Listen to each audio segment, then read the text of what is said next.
نماز میں جب رکعتوں کی تعداد بھول جائے تو کیا کیا جائے؟ نماز میں رکعات کا بھول جانا کیا شیطان کی وجہ سے ہے؟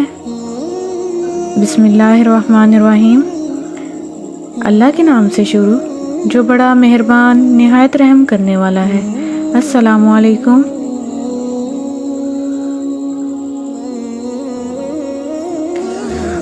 رسول اللہ صلی اللہ علیہ وسلم نے فرمایا، آدمی کے پاس شیطان اس کی نماز میں آتا ہے اور اسے شبہ میں ڈال دیتا ہے، یہاں تک کہ آدمی نہیں جان پاتا کہ اس نے کتنی رکعت پڑھی ہیں۔ چنانچہ تم میں سے کسی کو اگر اس قسم کا شبہ محسوس ہو، اسے چاہیے کہ وہ بیٹھے بیٹھے سہو کے 2 سجدے کر لے۔ امام ترمذی کہتے ہیں یہ حدیث حسن صحیح ہے۔ ترمذی حدیث نمبر 397۔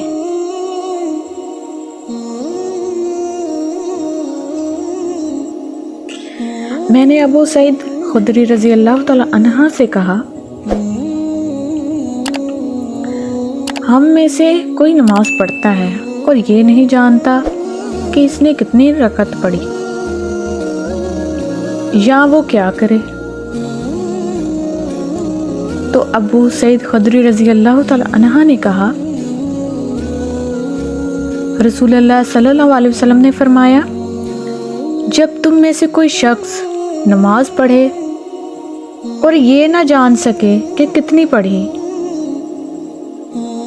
تو وہ بیٹھے بیٹھے سہو کے 2 سجدے کر لے۔ یقینی بات پر بنا کرنے کے بعد امام ترمذی کہتے ہیں ابو سعید رضی اللہ تعالی عنہ کی حدیث حسن ہے۔ اس باب میں عثمان، ابن مسعود، عائشہ، ابو ہریرہ رضی اللہ تعالی عنہ وغیرہ سے بھی حدیث آئی ہے۔ یہ حدیث ابو سعید سے دیگر کئی سندوں سے بھی مروی ہے۔ نبی اکرم صلی اللہ علیہ وسلم سے یہ بھی مروی ہے کہ آپ نے فرمایا،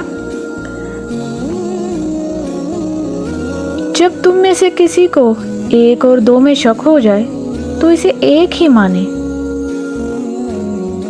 اور جب 2 اور 3 میں شک ہو اسے 2 مانے،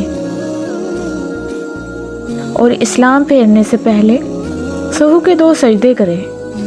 اسی پر ہمارے اصحاب محدثین کا عمل ہے، اور بعض اہل علم کہتے ہیں کہ جب کسی کو اپنی نماز میں شبہ ہو جائے، وہ نہ جان سکے کہ اس نے کتنی پڑھی، تو وہ پھر سے لوٹ آئے۔ ترمذی حدیث نمبر 396۔